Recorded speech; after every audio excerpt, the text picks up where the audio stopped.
오늘 그분을 찬양하며 그분 앞에 경배드리는 모든 신령들이 하나님의 은총과 축복이 함께 하실 줄 믿습니다. 아멘. 오늘 이 본문에 보면 이렇게 말씀하십니다. 사도들이 노임에 놓였다라고 하는 것은 이 감옥에서 풀려났다, 석방되었다, 해방되었다 그런 뜻이죠. 근데 하나님께서 이스라엘 백성들이 말을 안 들을 때 바벨론에 70년 동안 포로 생활을 하게 합니다.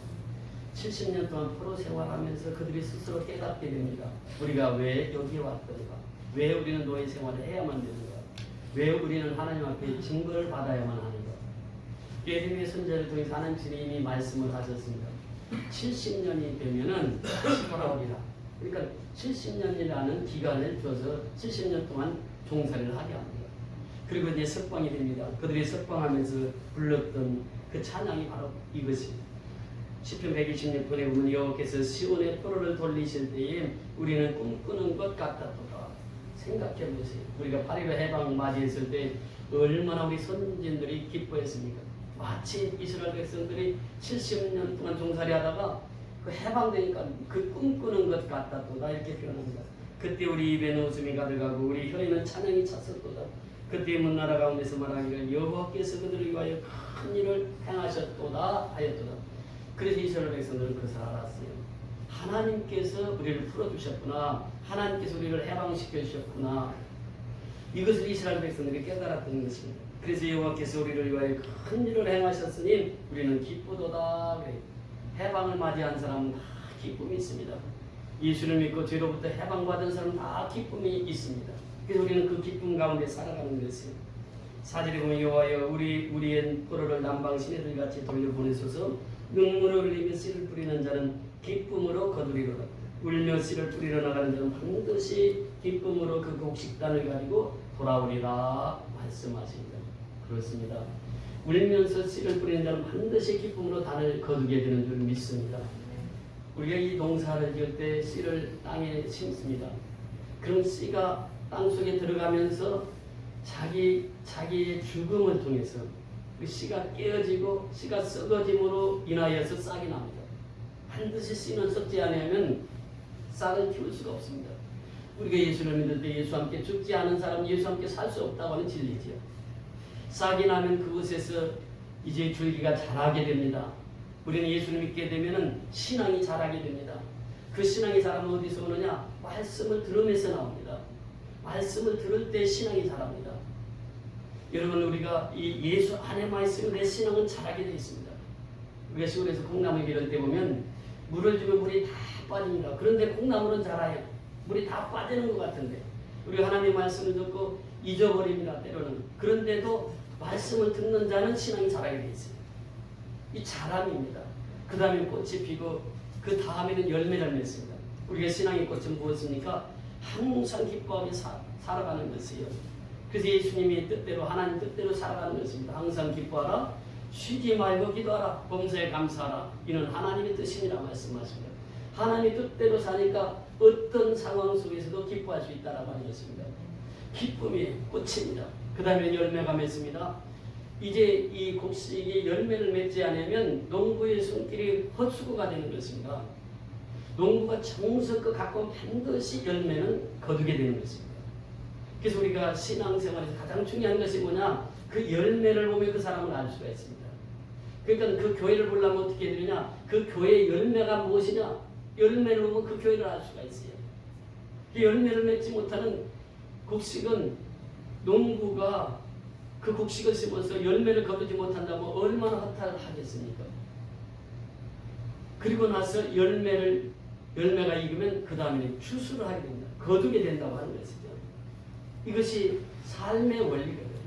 이스라엘 백성들이 이 포로로부터 해방받을 때 그 기쁨이 충만했다고 하는 것은 하나님이 우리를 이 바벨론에서부터 해방시켜 주셨다. 그러니 우리는 이제 하나님의 그 기쁜 소식을 울면서 씨를 뿌려야 된다. 이것이 우리의 사명입니다. 오늘날 우리의 사명은 선교의 사명이요. 영혼을 구원하는 사명이 우리에게 있습니다. 그래서 우리는 끊임없이 씨를 뿌려야 돼요. 씨를 뿌려야 열매를 거둘 수 있다라고 하는 원리입니다. 여러분 보세요. 이 석방이라고 하는 것, 해방이라고 하는 것은 기쁨이요 즐거움입니다.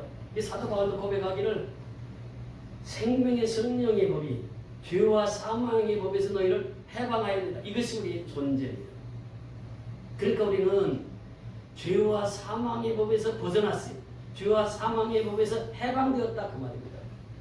지금 이 베드로는 옥에서 있다가 풀려나 석방이 됩니다. 이와 같이 우리는 죄로부터 해방입니다. 사망으로부터 해방입니다. 그러니까 우리가 생명을 가진 자는 영원히 사는 것입니다. 예수님께서 말씀하시잖아요. 나는 부활의 생명이 나를 믿는 자는 죽어도 살겠고 무릇 살아서 나를 믿는 자는 영원히 살리라. 영원히. 이것이 바로 믿음입니다. 생명 있는 자는 영원히 사는 것이에요. 그 영원한 삶이 생명 속에 있다고 하는 것이죠. 그래서 나의 힘이 되신 여호와여 내가 이 주를 사랑하나이다. 나의 생명 되신 여호와여 내가 주를 사랑하나이다. 하나님은 나의 힘이 되시고 나의 생명이 되시는 분이에요. 그래서 우리는 그 속에서 해방받은 기쁨으로 신앙생활하는 것입니다. 우리는 성도라고 하는 이름 자체가 그렇습니다. 세상으로부터 구별되었다고 하는 말인데 이 구별된 무리들은 항상 하나님 뜻대로 살아가는 거예요. 그래서 해방된 기쁨, 죄로부터 해방된 기쁨, 사망으로부터 해방된 기쁨으로 살아가는 자들이 성도의 삶이라고 하는 것입니다. 그래서 이 석방되었다라고 하는 거예요. 베드로와 요한이 지금 감옥에서 석방이 되었다라고 하는 것입니다. 그래서 이 석방된 기쁨으로 하루하루를 살아가는 것이 우리의 신앙이라고 하는 것입니다. 여러분 보세요. 이스라엘 백성이 430년 종살이할 때에 하나님께서 모세라고 하는 선지자를 통해서 이스라엘 백성들을 출애굽을 시킵니다. 출애굽 전에 무슨 사건이 있었습니까? 10가지 재앙을 줍니다. 그 파리떼로 또 개구리떼로 피가 강물이 피가 되게 하고 이런 10가지 재앙 중에서 마지막 재앙이 뭐냐면 짐승의 첫 새끼와 장자의 죽음입니다. 그러니까 내가 온 여기 보복 소리가 끊이지 않아요. 모든 장자들이 집안에 다 죽었으니까. 그런데 어린 양의 피를 바른 가정들마다 죽지 않았어요. 짐승의 첫 새끼가 죽지 않고 장자가 죽지 않았습니다. 이것을 패스오버라, 유월절이라. 그래서 유월절 행사를 유대인들은 지금도 크게 일주일 동안 그 행사를 치릅니다. 유월절 행사의 핵심은 뭐냐? 예수의 피입니다. 어린 양의 피는 곧 예수의 피를 상징하고 기념하는 것인데 어린 양의 피 속에 생명이 있다고 하는 것이 어린 양의 피 속에 죽음의 사자가 떠났단 말이죠. 오늘날도 역시 마찬가지입니다.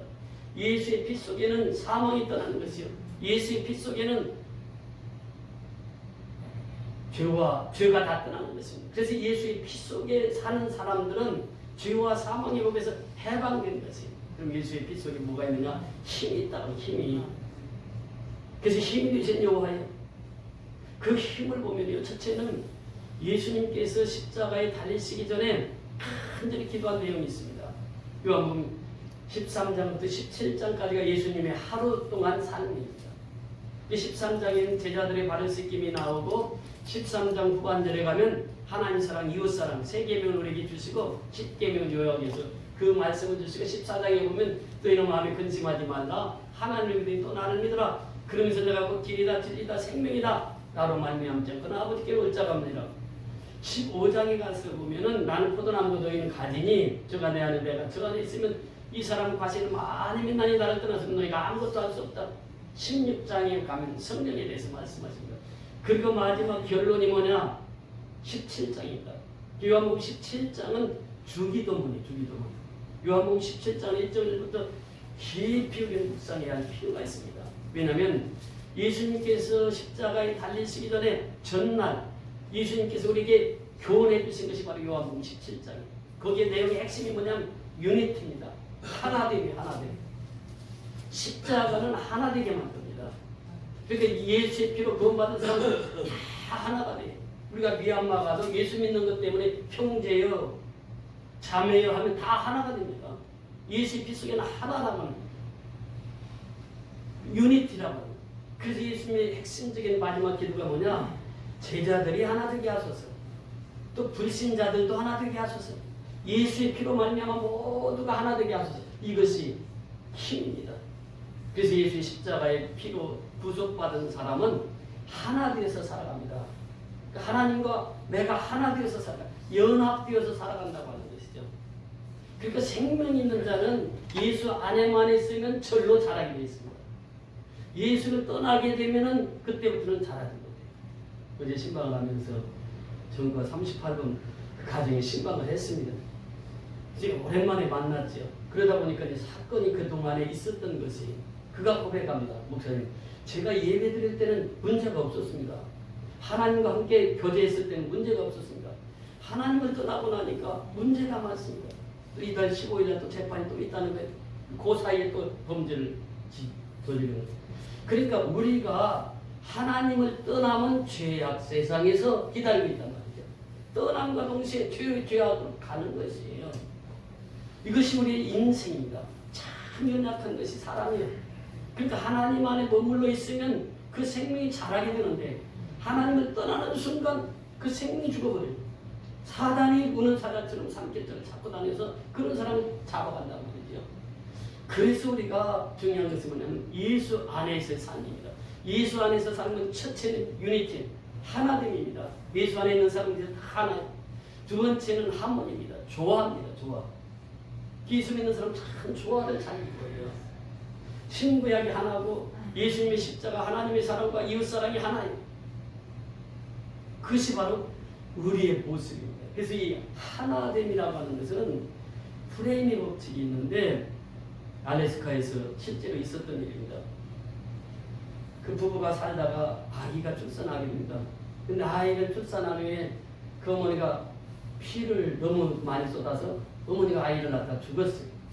그 아이를 키우는데 아버지가 이제 유모를 찾아도 그 알래스카에는 사람들이 많지 않으니까 유모를 찾을 수가 없었습니다. 그래서 생각하는 것이 개들은 많으니까 좋은 개를 갖다가 기르면은 그 개가 이 아이를 좀 보호해 줄 것이다. 그래서 개를 키웠는데 그 개가 너무너무 아기를 잘 지켜주는 거예요. 그래서 아기를 맡겨놓고 시장도 갔다 오고 아기를 맡겨놓고 자기 볼일 다 보고 그럼 개가 다 지키고 있어요. 근데 그날은 늦게 돌아왔습니다. 시장 갔다가 볼일 보고 늦게 들어왔어요. 근데 애기 이름을 불러도 애가 대답을 안 해요. 그런데 그 개가 나와가지고 꼬리를 치는데 보니까 온 몸이 피투성이에요. 배가. 그래서 방에 들어가서 보니까 애가 없는 거예요. 순간 이분이 무슨 생각을 하냐면 이놈 개가 우리 애를 잡아먹었나 보다. 그래서 이제 그 총을 꺼내가지고 그냥 마당에 있는 개를 사살하는 거예요. 근데 총소리가 나니까 아이가 그 숨어있던 아이가 나오는 거예요. 아빠 하고 나오는 거예요. 그래서 그 아이를 안고 뒷뜰에 딱 가보니까 뒷뜰에 늑대가 개한테 물려서 죽어 있는 거예요. 근데 개가 주인이 없을 때 아이를 지키기 위해서 늑대와 사투를 벌이다가 늑대를 이제 죽여고 아기를 지켰던 거죠. 그런데 이 아버지는 그걸 생각을 못한 거죠. 이 개가 내 아들을 죽였구나. 그래서 손으로 쏴주겠다는 거예요. 이 프레임 법칙이라고 하는 것이 바로 그것입니다. 어떠한 틀을 가지고 상황을 해석하느냐에 따라서 사람들의 행동이 달라진다는 거예요. 그러니까 이 프레임 법칙이라는 것은 그렇습니다. 한 예를 들면은 한 아이가 학교를 다니는데 선생님이 계세요. 선생님이 이 아이가 결석을 지각을 하는 거예요. 그 한 번, 두 번, 세 번은 용서를 해줬어요. 근데 계속해서 지각을 해요. 그래서 너 종아리거든. 그 선생님이 이제 걔만 계속 지각을 하니까 때렸어요. 그 때리고 이제 매일 걔는 매 맞는 것이 학교 오면서 선생님에게 매 맞는 것이 그 선생님이 이제 차를 타고 가다 보니까 그 아이가 학교 시간인데 이제 차를 타고 등교를 하는데 그 아이가 휠체어를 밀고 요양시설로 들어가는 거예요. 근데 그 휠체어에 탄 그 분은 누가 봐도 병색이 짙은 사람이에요. 근데 그게 자기 아버지였어요. 이 요양시설의 문 여는 시간이 학교 시간이라 꼭 그 시간이 되면 아버지를 요양시설에다 모시고 그 다음에 학교를 막 100m 선수처럼 달려오는데도 지각이에요. 이것을 선생님이 보신 거예요. 그러니까 이 아이가 그날도 지각했으니까 선생님한테 가서 종아리 딱 걷으니까 선생님이 매를 아이에게 주는 거예요. 그럼 선생님이 자기가 종아리를 걷어. 자기가 종아리 걷고 나를 때리라고. 그러니까 이 아이가 막 펑펑 우는 거예요. 선생님도 그 아이를 끌어안고 막 끄는 거예요. 불의 법칙이라고 하는 것은 우리가 조화가 없으면요 한쪽 시선에만 고정이 됩니다. 십자가의 사랑은 그게 아니에요. 하나님을 사랑한다고 하면은 사람을 사랑할 수 있는 사람이 하나님을 사랑할 수 있다고 하는 거지. 이 떨어질래야 떨어질 수가 없는 것입니다. 이게. 그러니까 우리가 이 코로나 환경 속에서 참 어렵고 힘든 사람들이 너무 많아요. 요즘도 신방하면서 느끼는 것이 참 힘드신 분들이 너무 많아요. 그 사람들 한 사람 한 사람 우리가 보살피고 그들에게 이 조화로운 십자가의 사랑, 하나님의 사랑을 하는 사람은 반드시 사람을 사랑하게 되어 있습니다. 이것이 뗄래야 뗄 수 없는 조화라고 합니다. 마지막 중요한 것이 코퍼레이션입니다. 이 코퍼레이션이라고 하는 것이 협력하는 것이 로마서 8장 28절에 보면 하나님을 사랑합니다. 곧 그 뜻대로 부르심을 입은 자들은 합력해서 성을 이루느니라. 합력해서 성을 이루느니라. 어제 신방에 갔더니 김홍수 집사님 하더니 집사님 어떻게 요즘에 예배를 어떻게 드리고 있습니까? 그랬더니 양남수 권사님 그거 보내줘서 그거 키면은 주일날 지금 이 영상 예배 다 드리고 있습니다. 지금. 가정에서 다 영상 예배 드리고 있어요. 그래서 얼마나 기뻐하는지 몰라요. 같이 예배를 드릴 수 있다고 하는 거죠. 그 한 공간에서. 여러분 이 협력이라고 하는 것은 그렇습니다. 우리가 기쁨이 가면 기쁨이 한 사람한테 면책을 하잖아요.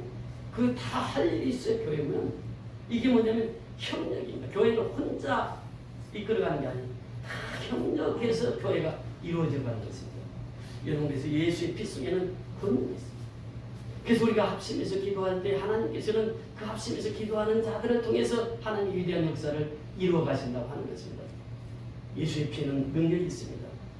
그래서 우리가 하나님 앞에 기도할 때마다 합력해서 기도할 때마다 하나님은 위대한 역사를 이루십니다. 우리가 이 두 번째 보면은 사도들과 성도들이 합심해서 하나님께 기도했다고 하는 것입니다. 한 마음이 되어서 기도했다고 하는 것입니다. 다 같이 기도했다고 하는 것입니다. 이것이 얼마나 중요한지 몰라요. 우리가 출애굽기 7장 8절로 16절에 보면 아론과 훌이 등장하고 모세와 여호수아가 등장합니다. 모세가 산에 올라가서 손을 들고 기도하면 이스라엘 백성들이 이기고 손이 내려오면 아멜렉이 이깁니다. 그때 아론과 훌이 모세의 손을 붙들고 그 기도의 손을 붙들고 같이 기도했을 때 이스라엘 백성들이 모세가 나가서 여호수아가 군대 장관으로서 나가서 전체 아멜렉을 진멸합니다. 그러면서 하나님께서 내가 대대로 아멜렉과 싸우리라 그런 말씀을 하십니다. 여기서 여호와 니스 하나님의 승리가 하나님은 승리시라고 하는 말씀이 등장합니다. 우리가 하나님을 믿으면요 합력해서 기도하고 합심해서 기도하면 반드시 하는 승리의 역사를 우리에게 주신다고 하는 것입니다. 이런 1장 사도행전 1장 14절에 보면은 예수님의 제자들과 예수님의 어머니와 어머니 마리아와 다 모여서 함께 기도합니다. 예수님이 이제 십자가에 죽으시고 부활하고 승천하신 이후의 사건이에요. 합심해서 기도할 때 무엇이 세워지게 됩니까? 교회가 세워지는 거예요. 그러니까 사도행전 2장 1절에서 4절까지도 보면 교우들이 함께 모여서 합심해서 기도할 때 성령의 충만한 역사가 임하고 그래서 이 초대교회가 세워지게 되는 것입니다. 이 합심 기도가 그렇게 중요하다고 하는 것이죠. 오늘 이렇게 보니까 베드로가 이제 석방이 되어서 이제 그들에게 와서 그 석방된 그 사건들을 다 얘기하면서 하나님께서 어떻게 도우셨는가를 다 설명합니다. 오늘 이 사건과 또 사도행전 12장에 넘어가서 보면 베드로가 옥에 갇힙니다. 그때 이제 야고보도 옥에 갇혔었는데 야고보는 칼로 죽임을 당합니다. 더불어 죽임을 당해요. 야고보가 순교를 하게 되는데 순교하는 그 과정 속에서 그 산헤드린 공회원들은 이스라엘 백성들, 유대인들의 반응을 봅니다. 너무너무 좋아하는 거예요. 야, 예수쟁이 죽였다고 하니까 너무 좋아하는 거예요. 그 다음에는 베드로. 그런데 그때가 무교절이라 죽일 수가 없는 거예요. 무교절이 끝나면 베드로는 사형, 죽이려고 다 계획을 하고 있었는데 그때 베드로는 아주 깊은 잠에 듭니다. 천사가 와서 베드로를 깨워도 몰라요. 톡톡 쳐서.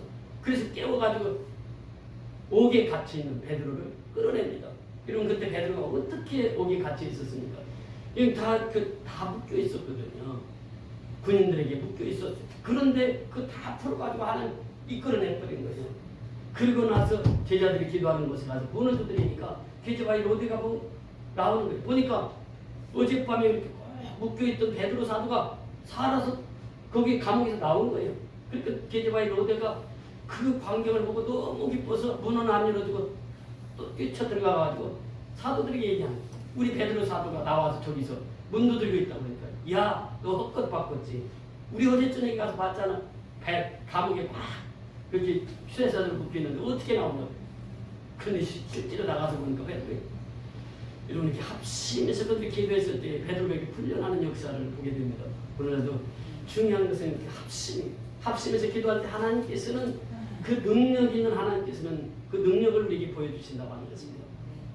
어제 김옥수 집사님 가정 신방을 하면서 그게 민희 집사님 얘기가 나와서 좀 젊은 아직도 지금 한참 더 살 나이인데 아무래도 소천하시는 얘기를 하면서 안타까워하면서 자기 외손녀 얘기를 하는 거예요. 소정이는 하나님 살려주셨는데 그래 소정이가 6살 때에 암이 걸렸잖아요. 그래서 이 교회에서 그 아이를 위해서 기도합니다. 한 달 이상 매일 저녁이 되면 교회에서 같이 기도를 했어요. 근데 그 아이가 6살 먹은 애가 혈압암이에요. 병원에 가보니까 배가 이렇게 남산만큼 올라왔어요. 의사 선생님이 50% 생존율을 보는 거예요. 힘들다는 거죠. 그때 제가 연세 세브란스 병원에 신방 가면서 어린이 암병동 있는 거 처음 알았어요. 어린이들은 암에 걸리지 않는 줄 알았어요. 가보니까 12명의 어린아이가 한 방에 있어요. 근데 가면 그 아이만 기도해 줄 수 없잖아요. 잘 기도해 줍니다. 그리고 나서 이 아이가 예수를 믿고 나서 그 고백을 하는데 내가 이제 신방 가면 그랬거든요. 서정아, 너 전도해야 돼. 여기서. 그게 아프니까 혈액암이 주사가 또 이 등어리를 이렇게 주사를 넣는 거예요. 그 주사 넣는 그 간호사 보고 언니 예수 기도합니다.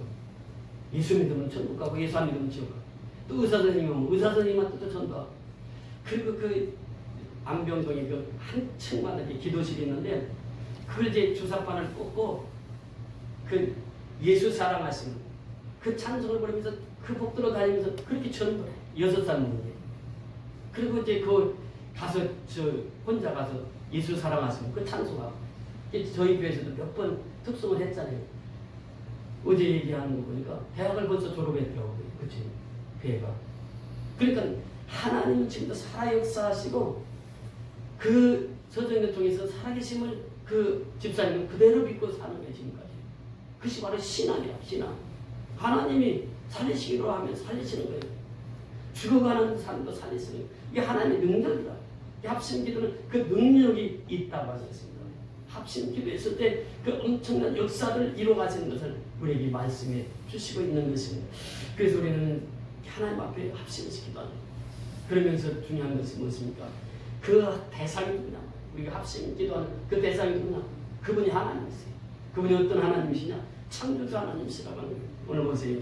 오늘 본문에 보면은 그 계속해서 말씀하시기를 24절에 그들이 듣고 한 마음으로 하나님께 소리 높여 이르되 대주제여 대주제여.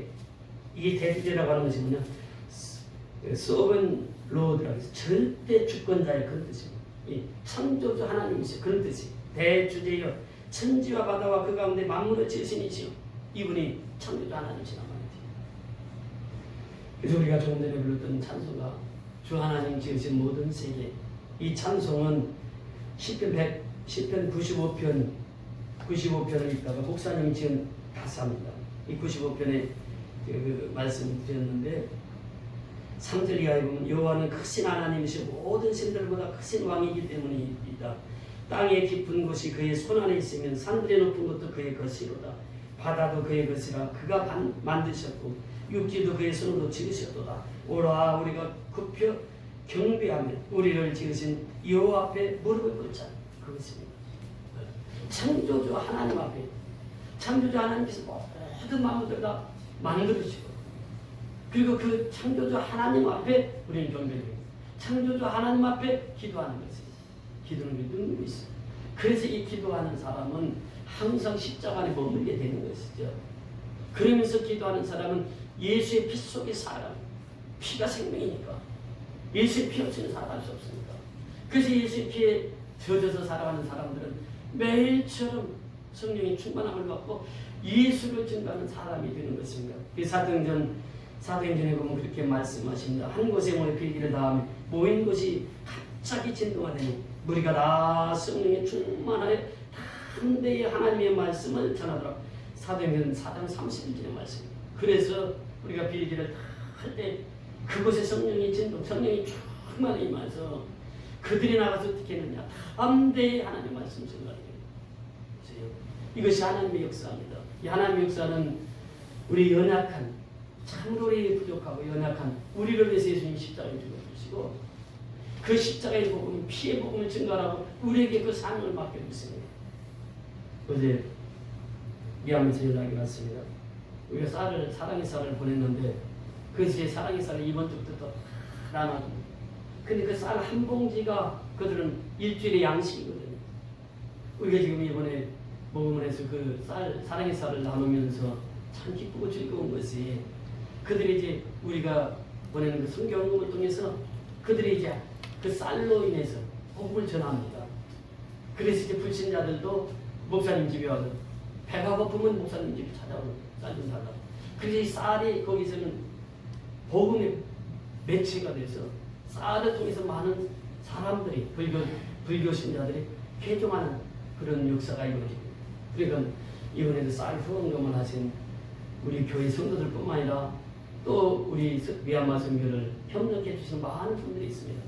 그래서 그분들을 위해서도 계속 지속해서 기도해 주시고, 그래서 우리는 이 선교라고 하는 것은 혼자 할 수 있는 것이 아니에요.